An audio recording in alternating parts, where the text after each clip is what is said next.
야베스의 기도, 이런 제목입니다. 저도 이 야베스에 대한 축복에 대해서 말씀을 많이 전합니다. 신방을 갈 때든지 어떤 기회가 생기면 야베스의 축복, 야베스의 기도, 야베스가 어떤 사람인가에 대해서 말씀을 많이 전한 것으로 생각됩니다. 그런데 이 성경에 보면 야베스라는 사람이 특별히 어떤 사람일까 굉장히 성경학자들이 궁금해하고 그를 많이 찾고, 또 야베스라는 이름이 우리 예수 믿는 성도들한테는 굉장히 익숙히 알려져 있습니다. 야베스의 노래가 나와 있죠. 성경 보니까 구절을 그대로 거의 뺏겨놓듯이, 내가 엄마 품속에서 고통 중에 태어났지만 나를 구원하신 하나님, 나를 택하시고 존귀케 하셨네. 내 평생의 여호와를 섬기며 그 말씀 따라 살아가리.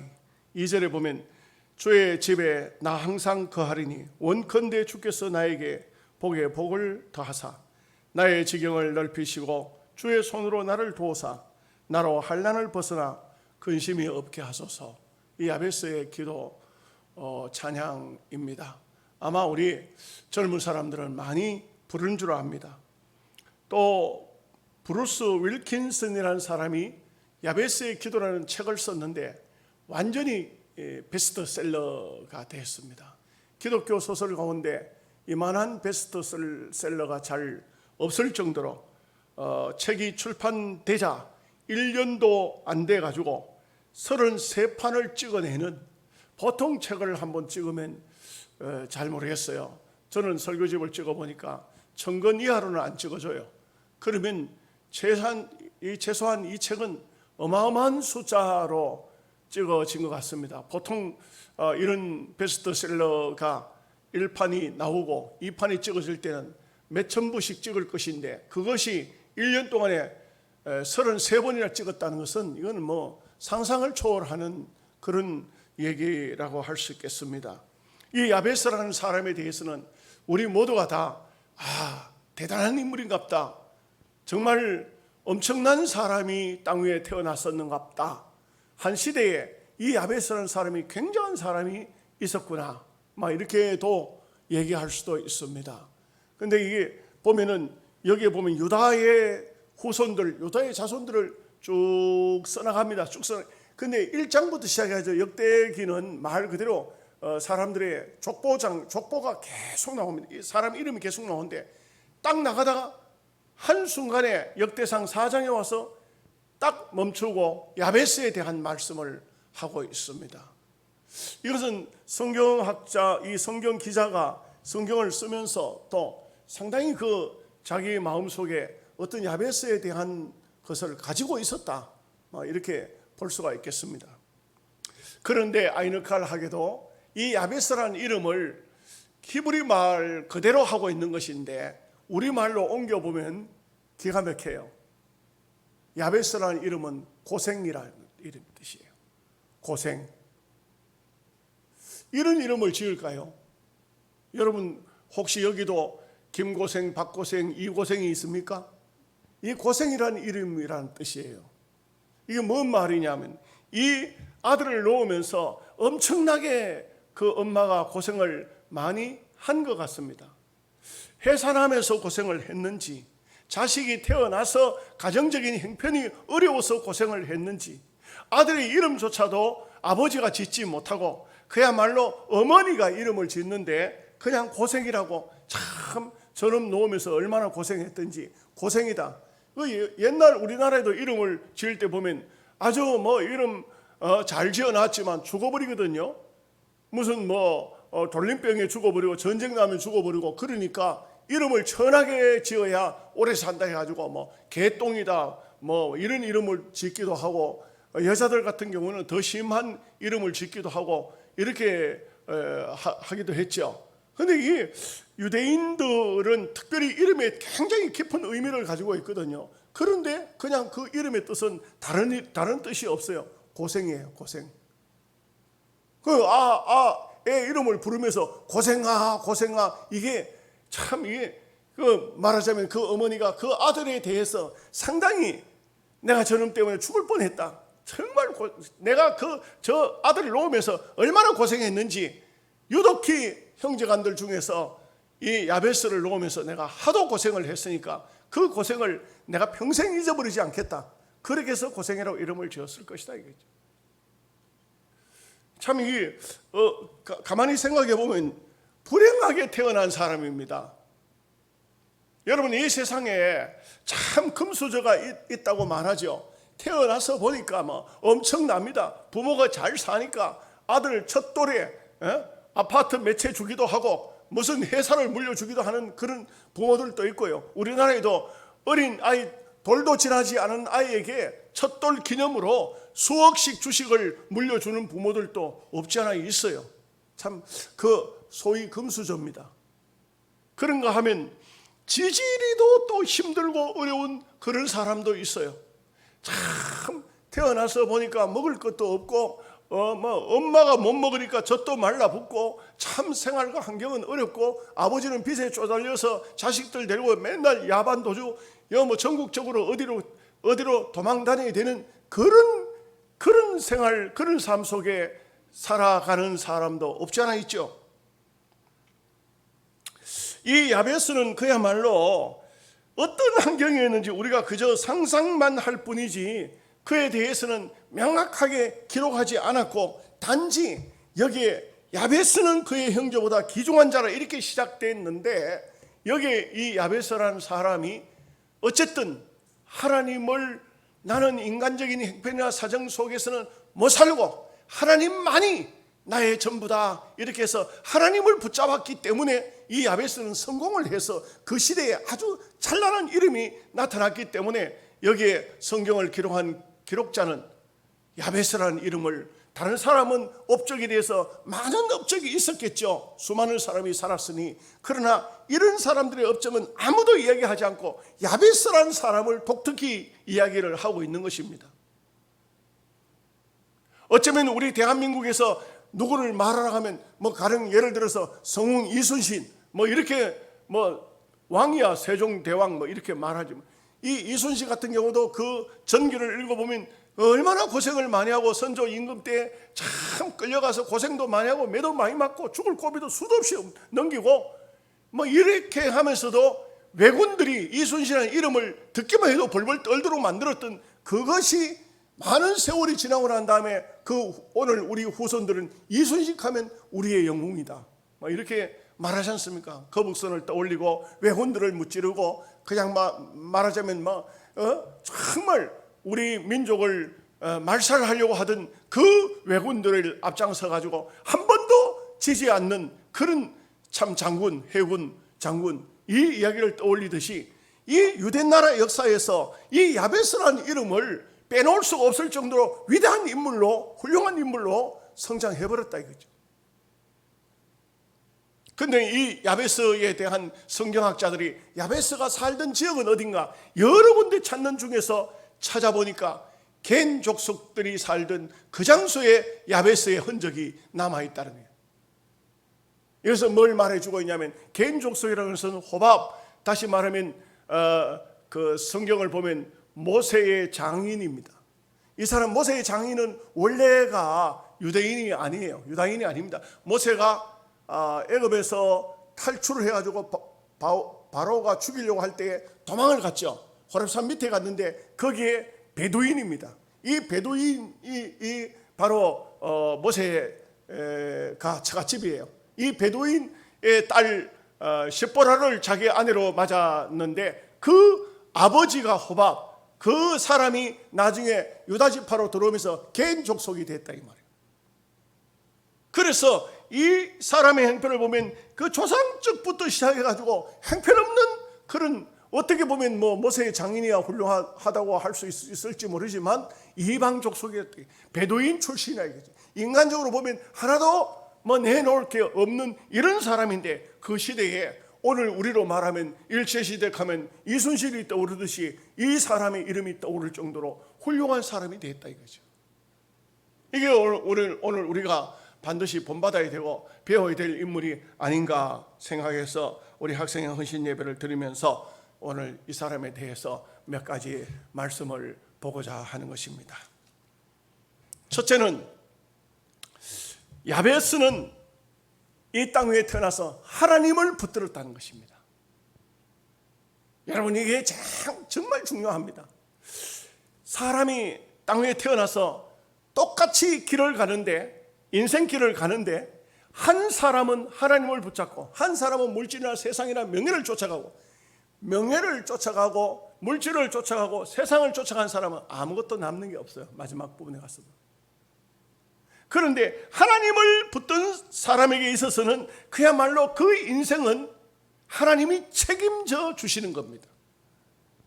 어떤 경우라도 하나님이 함께 하실 때에 하나님이 붙잡아 주시면 놀라운 역사가 나타나는 것입니다. 그래서 하나님은 무에서 유를 창조해 내시는 하나님이시라. 아무것도 없어도 되게 하시는 하나님.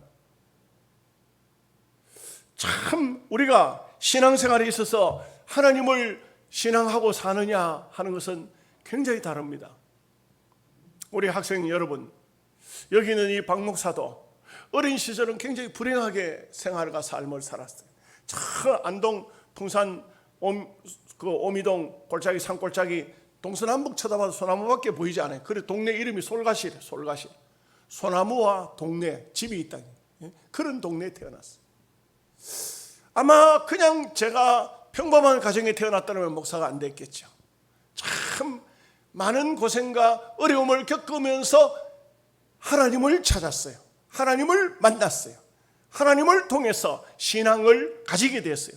이것이 바로 목사가 되게 한 하나님의 뜻이 아닐까. 제가 고향교회에서 참 처음 은혜를 받고 기도원을 내려와서 교회당에서 새벽 1시, 2시까지 늘 기도를 했는데 내가 그렇게 기도를 하니까 우리 고향 교회를 세운 권사님이 계세요. 권사님이 교회를 세운 분이에요. 이 권사님이 어느 날 새벽녘에 제가 졸다가 기도하다 하는데 권사님이 나를 불러요. 서가. 그래서 눈을 뜨고, 예 권사님, 봐라, 내가 기도해 보니까 너는 목사가 돼야 되겠다. 그래서 아이고 권사님요, 목사가 아무나 됩니까? 내 같은 사람이 어째 목사가 된다고 합니까? 아니야.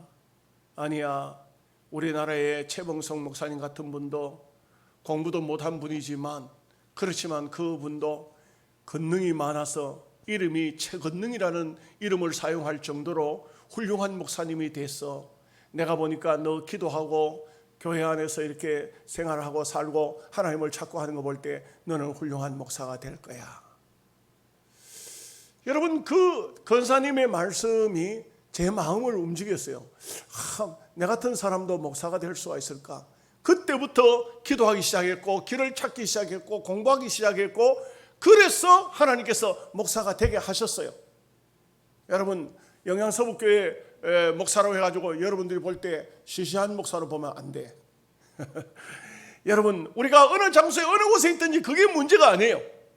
우리는 하나님의 사람으로 주의 종으로서 하나님께서 내게 어떤 은혜를 주셨는지 그 은혜를 잘 감당할 수 있다면 우리는 사명을 감당하는 겁니다. 산속에 있는 작은 꽃 한 송이도 아무도 보는 사람이 없어도 꽃을 피우고 향기를 토합니다. 그 산속에까지 벌을 불러들였고 나비를 불러들여놓는 것이 향기가 나고 그 꽃 속에 꿀이 있기 때문에 그러한 것이죠. 우리는 하나님께서 내게 주신 사명이 무엇인지 우리가 신앙 안에서 그것을 찾게 되면 하나님으로부터 예수의 향기를 날리게 되고, 우리 하나님은 우리의 기도를 들으시고 우리하고 함께 하시는 것입니다. 야베스는 생각했을 거예요. 우리 어머니가, 아버지도 아닙니다. 아버지는 어떻게 되는지 성경에 아무 이름이 아무데도 안 나와요. 그리고 사실 야베스라는 이름은 여기에 딱 한 번만 나와요. 원래 성경에 아무나 이름을 기록할 수가 없습니다. 사실 무슨 야베스가 대단한 인물입니까? 그 당시에 사람들이 볼 때는 대단한 인물로 쳤을지 모르지만 무슨 어떤 업적이 있습니까? 그런데 여기에 이름이 기록됐다는 것이 이 자체가 너무 신기한 것입니다. 너무 신기한데, 그렇기 때문에 다른 데 성경에는 야베스에 대한 어떤 업적이나 야베스에 대한 이야기가 전혀 기록되지 않았어요.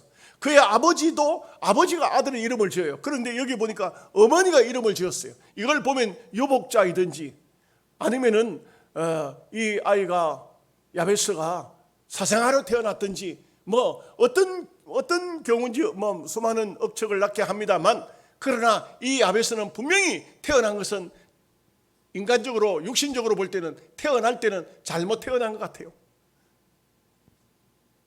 옛날에 이용복이라는 가수가 있었는데 그 사람이 소경으로 태어났어요. 노래를 잘 불러요. 이 사람이 음이 아주 감성이 있으니까 노래를 부르는데 TV에 나와가지고 참 검은 선글라스를 끼고 기타를 치면서 어머니 왜 나를 낳으셨나요? 이 노래 가사가 얼마나 처량합니까? 어머니 왜 나를 낳으셨나요? 낙엽이 떨어지는 그날 밤 나는 태어났다네. 그 아마 쓸쓸한 가을 그가 태어났던 것 같아요. 이렇게 저주스러운 노래를 불렀어요. 많은 사람이 그 애처로움 때문에, 그 안타까움 때문에 그를 좋아했던 것 같아요. 그런데 이 사람이 복음을 받았어요. 이 사람이 예수를 믿은 겁니다. 그러고 난 다음에는요, 얼마나 복음의 전도자가 됐는지 몰라요. 그 다음부터는 세상 노래, 어머니 왜 나를 낳으셨나요? 그런 노래 안 불러요. 그리고 그 다음부터는요, 아주 확신적이고 복음적인 노래를 부르기 시작하고 나중에 교회의 장로가 됐어요. 얼마나 하나님의 은혜를 찬양하는 사람이 됐는지 몰라요. 이 사람도, 야베스도 그런 생각을 했을 거예요. 내가 참 이 세상에 태어난 것은 불행이다. 그러니 이 불행을 벗어날 수 있는 방법은 하나님을 붙드는 길밖에는 없다. 하나님이 나와 함께 하시면, 하나님이 나를 붙잡아 주시면 내가 반드시 성공할 수 있으리라. 그렇게 해서 하나님을 붙잡고 살아난, 성공한 사람이 야베스다 이 말이죠. 야베스는 좋은 가문에 만약에 태어났다면 이렇게 하나님을 찾지 않았을지도 모릅니다. 그냥 유대인들 사회 속에, 그야말로 종교적인 무드 속에 그냥 여호와의 율법을 배우고 공부를 하고 또 랍비 선생 밑에서 훌륭한 학문을 배워서 그렇게 사회 속에 적응이 돼서 한 시대에 그냥 그렇게 그러려니 하고 살아갔을 것입니다. 그러나 야베스는 하나님을 붙들어야 된다, 하나님을 통해서 내가 살아야 된다, 이렇게 했기 때문에 그 이름이 오늘날에까지 얼마나 수많은 사람이 야베스를 좋아하고 야베스를 존경하고 야베스에 대한 그런 말씀을 서로 전하고 노래를 부르고 이렇게 하고 있습니까? 하나님을 붙들어야 된다. 두 번째는 이 야베스는 하나님 앞에 기도하기를 지역을 넓혀달라고 기도했어요. 참 이게 중요합니다. 여러분, 우리가 조상으로부터 물려받는 땅, 우리는 뭐 그런 게 잘 없지만 유대인들은요, 그 땅을 팔아먹어도 절대 팔아먹어지지를 않아요. 또 때가 되면 돌아와요. 그거 다 설명하기 지금 시간에는 설명하기 어렵지만, 그렇기 때문에 자기의 조상이 물려준 땅이라는 것은, 유대인들의 사회 속에서는 땅이 그렇게 넓은 사람이 그게 없어요. 땅덩어리 작고 사람은 많고 하면은 분배를 하다 보면 땅이 작은 땅밖에 안 돼. 그 땅만 가지고는 살기가 너무 어렵다 이거죠. 땅을 파먹고 살기가 어렵다 이거죠. 그러니 하나님 앞에 기도하기를, 하나님 나의 지역을 넓혀주세요, 나의 지역을 넓혀주세요, 그렇게 기도했다 이거죠. 오늘날도요, 그런 기도가 응답이 되는 시대가 오늘 우리가 가장 좋은 시대예요. 대한민국 사람들 참 굉장히 좋습니다. 여러분, 요즘에는요, 뭐 한 분야에서 전문가가 되고 한 지역에서 뭔가 뛰어난 인물이 되면요, 세계를 내 집 앞마당 드나들듯이 드나들어요. 지금 못 갈 나라가 없어요. 공산주의 국가 뭐 그런 거 필요 없어요. 어느 나라든지 능력만 되면, 실력만 있으면 하나님께서 그를 들어 쓰시는 겁니다. 제가 강영호 박사 책을 읽고 참 가슴이 먹먹해졌어요. 야, 이럴 수도 있는가. 강영호라는 사람을, 그분의 쓴 책이 있는데 그 책을 읽어보니까 그는 중학교 시절에 축구 공을 누가 발로 찼는데 면상에 정면을 맞았어요. 두 눈이 다 터져버렸어요. 두 눈이 다 실명이 되어버렸어요. 아버지는 이미 없었어요. 이 중학교 다닐 때 아버지가 없었어요.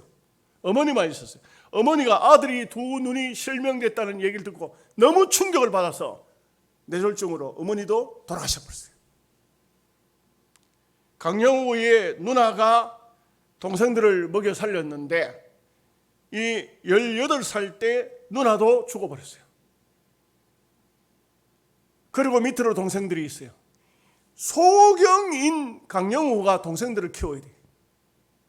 이게 이 가정에는 엄청난 불행이 다가와서 도무지 어떻게 할 방법이 없어요.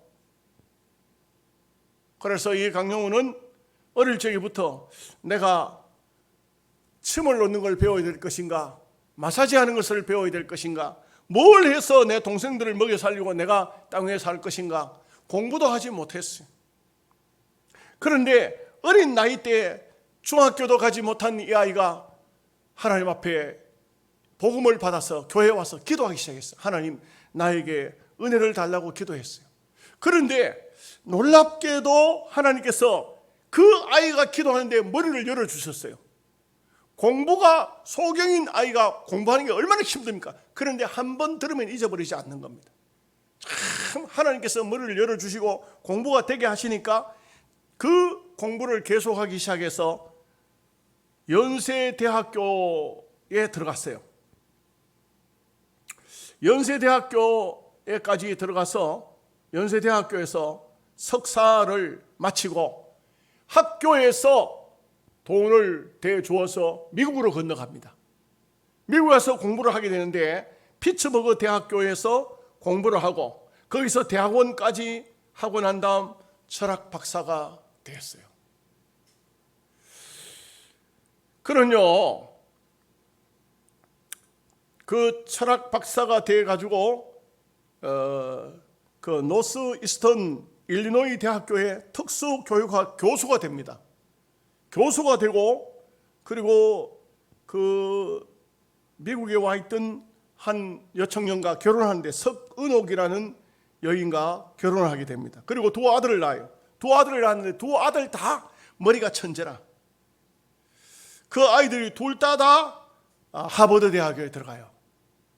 그리고 첫 번째 아들은 안과 의사가 되고 두 번째 아이는 변호사가 되었어요.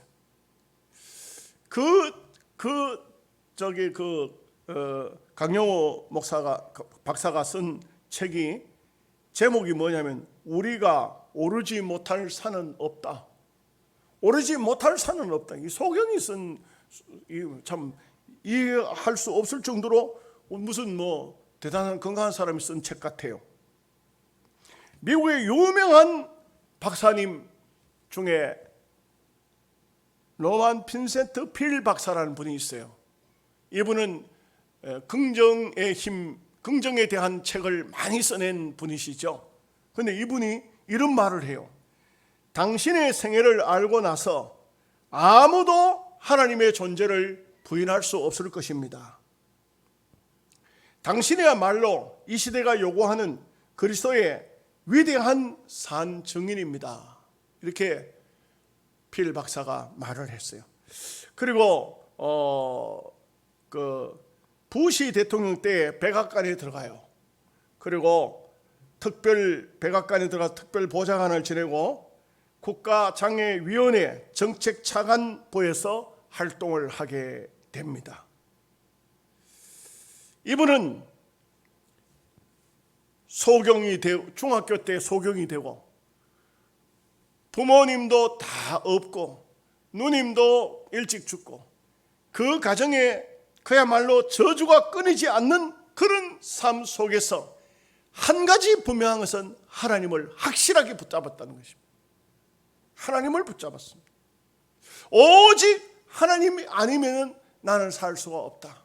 소경으로서의 삶을 이 땅 위에서 어떻게 살아갈 수가 있겠습니까? 정상적인 사람도 살기가 어려운데, 그런데 하나님을 그렇게 붙잡았을 때 그는 세계적으로 유명한 이름을 나타내는 훌륭한 박사님으로 살 수가 있었다는 것이죠. 우리는 살아계신 하나님을 믿는 사람들입니다. 그러면요, 우리가 해야 할 일은 뭐냐? 살아계신 하나님을 붙들어야 됩니다. 하나님만이 나의 일생을 책임져 주실 수 있는 분으로 하나님을 붙잡아야 됩니다. 지금까지 내가 붙잡아왔던 세상이나 물질이나 어떤 인간적인 지혜보다도 하나님이 더 필요한 것입니다. 하나님이 있어야 됩니다. 세 번째, 야베스의 기도는 하나님이 나를 도우사 환난을 벗어나서 근심 없게 살게 해달라 이렇게 했습니다. 여러분, 다윗은 전쟁을 많이 치렀죠. 아들 이름을 솔로몬이라고 지었는데 솔로몬이 뭔지 아십니까? 솔로몬은 평화예요. 평화라는 이름입니다. 우리가 땅 위에 사는 동안 평화롭게 산다는 것이 굉장히 귀한 축복입니다. 우리 성도들은요, 어떤 삶, 어떤 생활 속에서도 언제나 하나님이 동행하는, 하나님과 함께하는 평화로운 삶을 원해야 됩니다. 가장 귀한 축복은 평화입니다. 대한민국도 굉장히 위험한 나라이지 않습니까? 저 북쪽에 김정은이가 언제 오판을 해서 언제 어떤 행동을 하려는지 알 수가 없어요.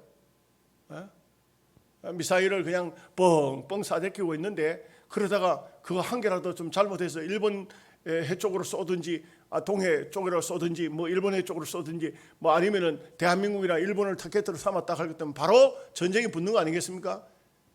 참 우리는 위급한 시대에 살고 있어요. 또 미국에서도요, 또 그 이북에 전부 핵폭탄 뭐 만들고 어쩌고 하는 거 그거요.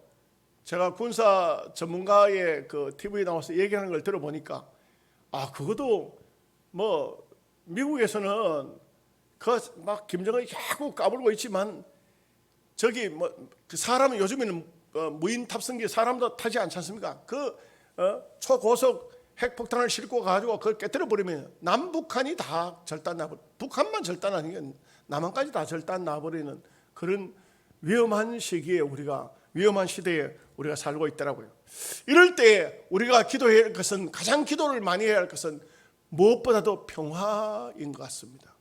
평화를 달라고 기도해야 됩니다. 야베스가 그렇게 기도할 때에 하나님께서 환난을 벗어나 근심이 없게 살게 하셨다고 성경은 말씀하고 있습니다. 그렇기 때문에 반드시 야베스의 기도가 오늘 우리의 기도가 된다면 하나님께서는 우리 민족에게, 우리 모든 주의 백성들에게 평안을 주실 것입니다. 이 세상에 사는 사람들이 근심 없이 사는 사람이 얼마나 될까요? 어떤 사람 조사에서 발표를 했는데 4%랍니다. 4% 외에는 96%는 근심 걱정이 없는 사람이 없는 겁니다. 그래서 이 세상에 근심된 일이 많고 참 평안을 몰랐구나. 내 주 예수 날 오라 하시니 곧 평안이 시리라. 찬송가에도 나와 있듯이 이 세상에는 평화가 없습니다. 이 세상은 정말 힘들고 어려운 세상입니다. 그렇기 때문에 이 땅 위에 있는 모든 인생을 향해서 주님께서 말씀하시죠. 수고하고 무거운 짐진 자들아 다 내게로 오라. 내가 너희를 쉬게 하리라. 예수 그리스도 안에서만이 참된 평안과 참된 쉼을 얻을 수가 있습니다. 시편 68편 19절 말씀에도 날마다 우리의 짐을 지시는 주 곧 우리의 구원이신 하나님을 찬송할지니라. 여러분, 야베스가 하나님을 붙잡았을 때 그는 생활과 환경, 삶, 살아온 모든 가정들이 굉장히 힘들고 어려웠지만 하나님을 붙잡았을 때, 오르지 못할 산이 없다고 말하는 강영호 박사가 하나님을 붙잡았을 때, 참 하나님을 붙잡았을 때 그들의 삶 속에는 하나님이 함께 하시고 하나님이 책임져 주시고 은혜를 주신 겁니다. 우리 학생들, 또 우리 성도님들, 하나님께 내 모든 것을 맡기십시오. 하나님이 책임져 주십니다. 하나님께 맡기고 하나님으로부터 성공하는 여러분 되시기를 주님의 이름으로 축복합니다.